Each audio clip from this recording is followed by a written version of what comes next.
سپک ما کوي نو بل بابړه را ژوندۍ کپم یلکه د سپي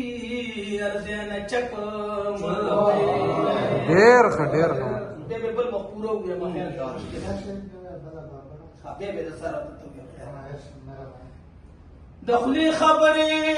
په ټوپک مه کوئ نور پښتنو ته نظر سپک مه کوئ بله بابړه را ژوندۍ کپم لکه د سپي ارزی نه چک مه کوئ نو اجره جومات مو ځان له خپل جوړ کړي